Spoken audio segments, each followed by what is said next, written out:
This video is brought to you by Squarespace.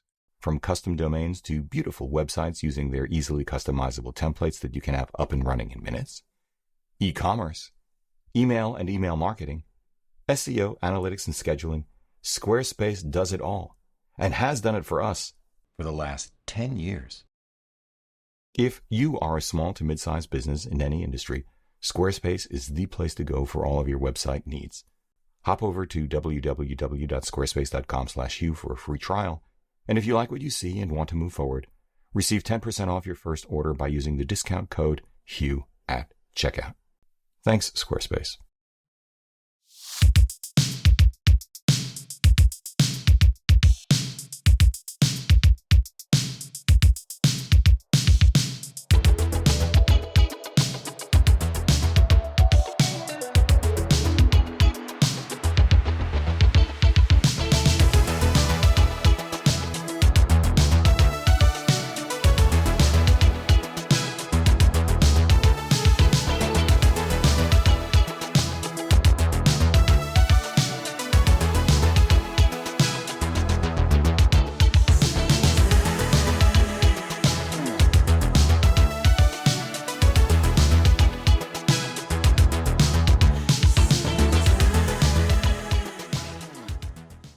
Fujifilm's X-M5 can be at once more or less than one wants, and more or less than one needs.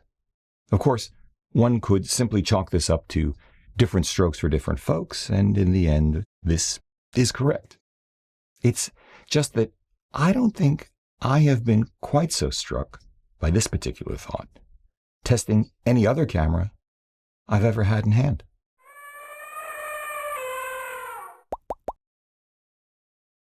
Hey everybody, I'm Hugh Brownstone for Three Blind Men and an Elephant. And now that I've been able to go hands-on with the X-M5, at one level, it is as simple as this. There is basically nothing of consequence in the real world for 99% of us, 99% of the time. The X-M5 can't do that Fujifilm's flagship 3 times the price X-H2S can. Put the X-M5 on a tripod or a gimbal, and it's pretty much unbeatable at the price.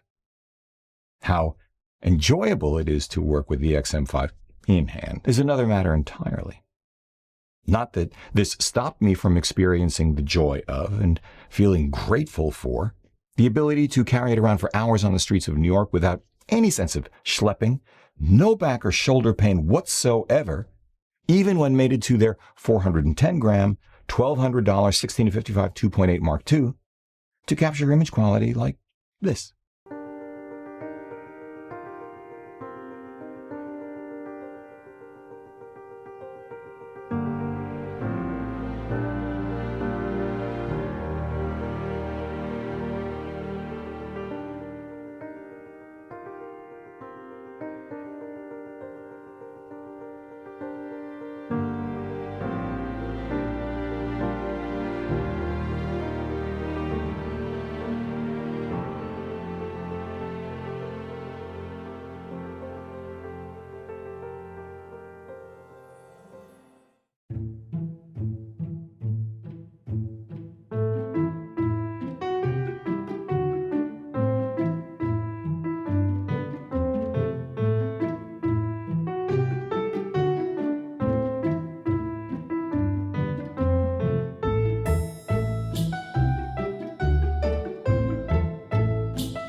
Great lens, by the way, and man, I have always loved acros.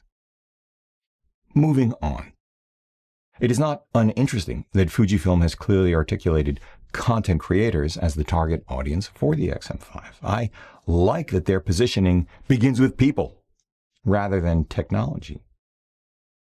Then again, one could assert that the X-M5 is merely merely a clever part spin special inspired by the success of, while in some ways exceeding the specifications of, Sony's earlier to market content creator focused $1,000 331 gram 26 megapixel APS-C sensor equipped, interchangeable lens mount equipped, not EVF nor IBIS equipped ZVE10 Mark II. Fair enough. In fact, one could assert more specifically, without reference to Sony at all, that the X-M5 is essentially the guts of Fujifilm's XS20, 26 megapixel X-Trans4 sensor and X-Processor 5, paired with Fujifilm's latest autofocus algorithms, sans the XS20's EVF and IBIS, crammed into an entirely new body which nonetheless pays homage to Fujifilm's own original larger 16 megapixel APS-C sensor equipped, interchangeable lens mount equipped, no EVF nor IBIS equipped either, but integrated flash equipped X-M1. Introduced back in 2013, I think. I'll put a link to my review of the XS20 anyway, somewhere up above and or down in the show notes below if I remember. I'll do the XH2S as well. In either case, whichever camera you choose to use as your benchmark, the X-M5 may be dainty, but it is loaded for bear. Up to the point, Fujifilm decides to hold something back. Here's just a small sampling of what I mean.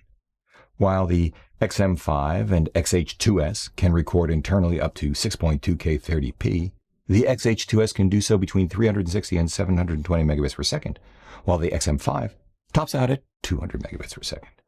Both cameras can record 10-bit 422 out via HDMI, but the X-M5 is limited to 1080 120, while the XH2S can record 6.2K, DCI 4K, blah, blah, blah, blah, blah. Has a higher capacity battery, full-size HDMI port, dual card slots. You get the idea. When it comes to stills, again, this is just a small sampling.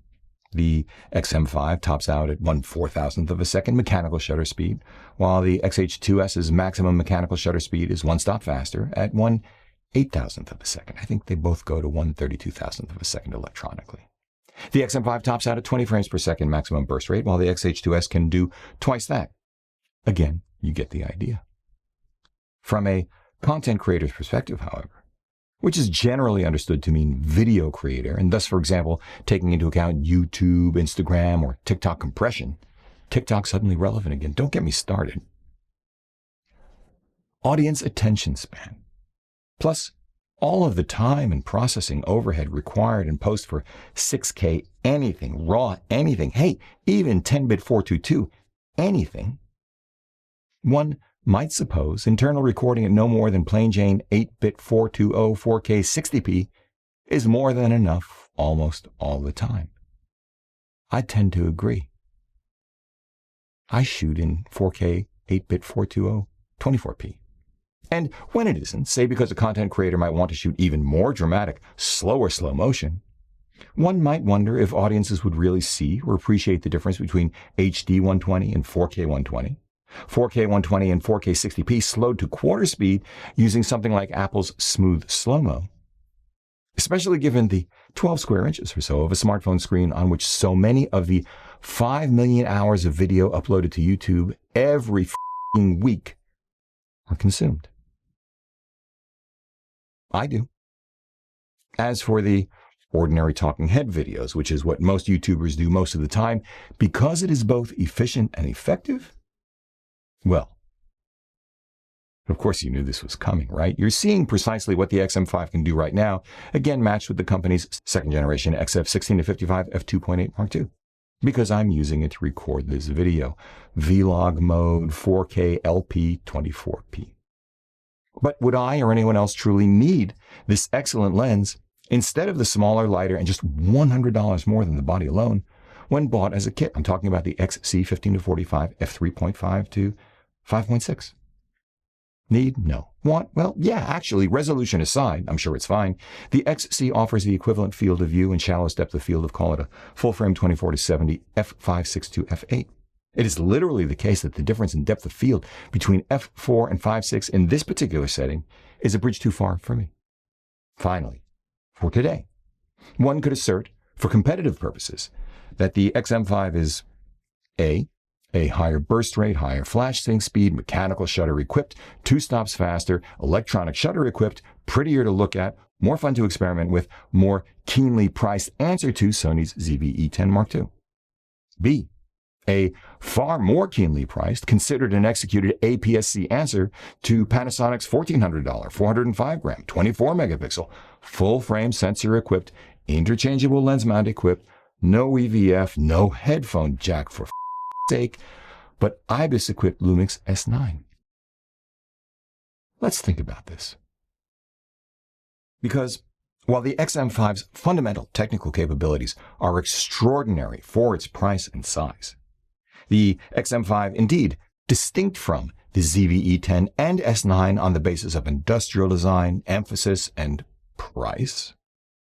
Distinct, in fact, from its own X-series siblings as well, courtesy of the first ever combination of a dedicated and non-programmable film simulation dial first found on the X-T50, paired with a new, unique to the X-M5 V-Log setting accessible via the passive dial.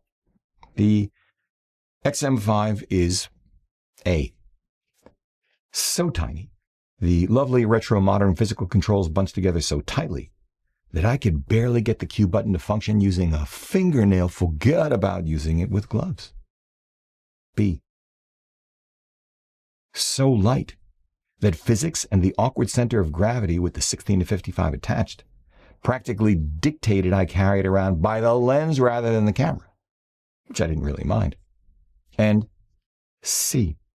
Like almost every other mirrorless camera manufacturer's menu system, fair enough, maddeningly complex because it inherits the same menu system used by the rest of Fujifilm's X-series lineup, no matter that Fujifilm has, arguably, put in more effort than either Sony or Panasonic to address that complexity. Or has it really? Because the sheer number of options, the practically infinite number of possible combinations of those options, never mind how those options are accessed not only from the menu but through physical controls, were reason enough to pull what few hairs I have left out of my head.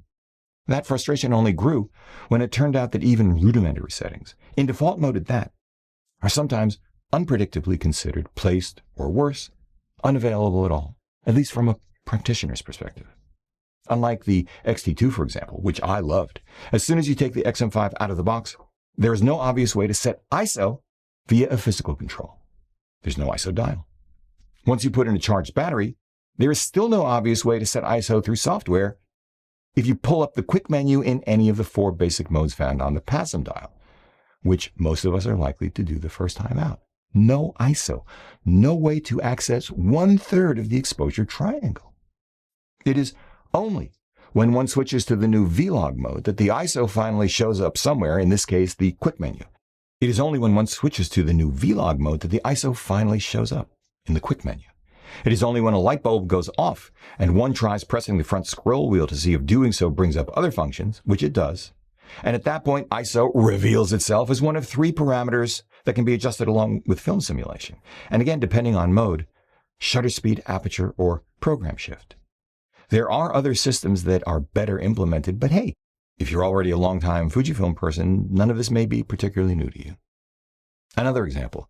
While Fujifilm touts a new product priority autofocus mode, I'm using it right now, it doesn't show up as an option on the main menu's focus submenu when starting out one of the 4 basic passive modes. It only shows up, as far as I can tell, when again the mode is set to V-Log. I just don't understand this, but hey, it works well.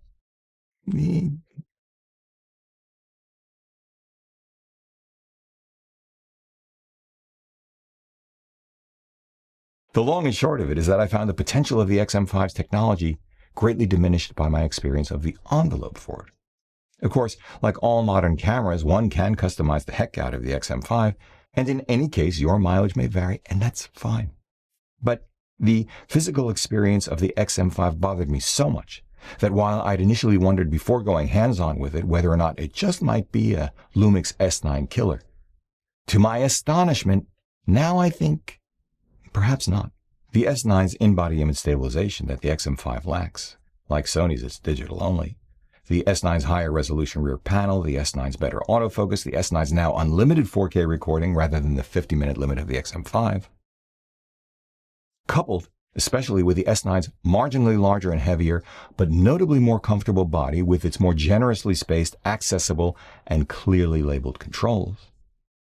Aside from its own excellent video specs pulled directly from the criminally underrated, this is my new favorite phrase for it, Lumix S5 II, plus its own onboard LUTs in the Lumix Lab app for them, inspired by Fujifilm's film simulations, the significant firmware updates Panasonic has provided since its launch in 2024, and the rapid growth of excellent and accessibly priced lens ecosystem courtesy of the L-Mount Alliance make the S9 a far more interesting alternative to the XM5 than I'd realized, especially since launch. As for the ZV-E10 II, although it is spec'd similarly to the XM5, both 26-megapixel APS-C sensors and bodies notably smaller than the S9, neither one, I'll say it again, with IBIS nor EVF, Sony has a years-long head start in this space, and I think it shows. The ZV-E10 Mark II has better autofocus, is even lighter, more comfortable in my hand anyway, simpler and easier to use, and Sony has really upped its APS-C lens game over the past few years as well. And I think, for content creators not like me, the ZV-E10 II is tough to beat, just $100 more, yet more buttoned up with a lot less futzing.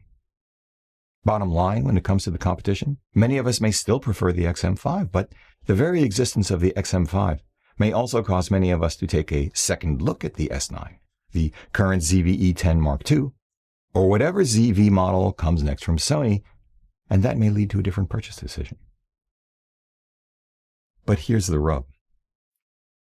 I think the competition properly considered in this end-user first technology second category of content creators should absolutely include smartphones like Apple's computational powerhouse iPhone 16 Pro and DJI's 1-inch sensor-equipped, permanently connected, gimbal-equipped, for sake, Osmo Pocket 3. Both of which are notably smaller and lighter, the iPhone 16 Pro weighing in at 199 grams lenses included, the Osmo Pocket 20 grams lighter than that at 179, again, lens included, and less expensive. $520 for the basic Osmo Pocket 3 package, essentially free when considering smartphones because the built-in cameras and mics are, in effect, bonuses the iPhone itself has sunk cost. Beyond their advantages in size, weight, and cost, and their disadvantages in terms of image quality, flexibility at the margin like super wide angle or super long telephoto or low light, these content creator tools, let's call them that if you can't wrap your head around the fact that they are indeed hybrid cameras, both offer one spectacular advantage over dedicated cameras, smartphones a second spectacular advantage. First, both are incredibly simpler and easier to use than any traditional dedicated camera, both Apple and DJI committed to Steve Jobs' insatiable drive to make complex things simple. They are simply unburdened by legacy menu systems and legacy user muscle memory. And second, smartphones provide unparalleled connectivity in this era of social media and cloud syncing that no dedicated camera in any category can touch. They simply offer a shorter distance between intent and execution most, if not all of the time. But I also think that a revitalized point-and-shoot segment could change many people's calculus as well.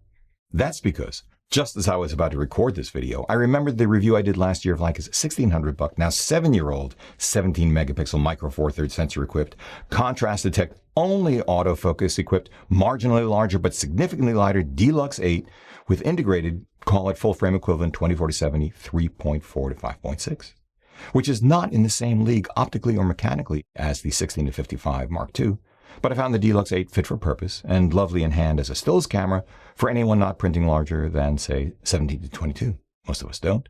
The entire package far easier to navigate, compose, and quickly review images courtesy of its integrated EVF. And while I found it far from compelling as a video camera for what and how Claudia and I shoot, due to a number of things, but especially the lack of an articulating rear screen as well as no headphone jack, and a 30-minute recording limit, That little sucker can also record 4K up to 30p, and a lot of people love it. All of which makes me wonder if, and if so, how long it might be before, Panasonic or Olympus revitalize the Micro Four Thirds segment by addressing these kinds of issues. The 26 megapixel sensor of the G9 II stabilized with an updated integrated zoom.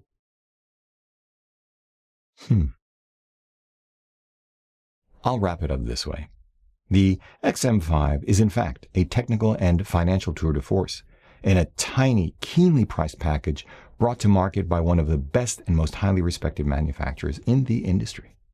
There is, however, a point at which miniaturization, decontenting, removing the EVF, no IBIS, space for one's fingers, and or an unwillingness to invest sufficiently in the software experience, including proper default settings from the perspective of practitioners, as a core competence unto itself equal to manufacturing prowess and financial acumen, become counterproductive. For people with hands as large or larger than mine, not that they're particularly big, or who yearn for the shortest distance between intent and execution, the X-M5 just may be a bridge too far. Although, as I said at the outset, put it on a gimbal or tripod, and at least the handling issues disappear. Well, put a monitor on it like a Shinobi, even one's iPhone with its much larger, brighter screen than the one on the X-M5, and then a different set of handling issues may emerge. There are good reasons, after all, why we've seen a resurgence of interest in film cameras, instant cameras, point-and-shoot cameras, and the rise of retro-styled mirrorless cameras initiated by Fujifilm. They are dramatically simpler to learn and easier to use, save for the retro-styled MILC's menu systems, as we've just discussed. What all of these resurgent cameras do have is personality, if you must, that too many of today's boringly similar mirrorless ILCs don't. And consumers have found not only that they are fit for purpose technically, but for allowing content creators of many stripes, more broadly defined, to enjoy the experience of using them. They're just easier, more fun, and more satisfying. This is why smartphones and clean sheet design dedicated vlogging tools, like the iPhone and the Osmo Pocket 3, are, now more than ever, compelling alternatives to traditional cameras, especially in the content creator space, no matter how cleverly traditional cameras have been reconfigured and irrespective of what in reality are minor practical differences in specs between them.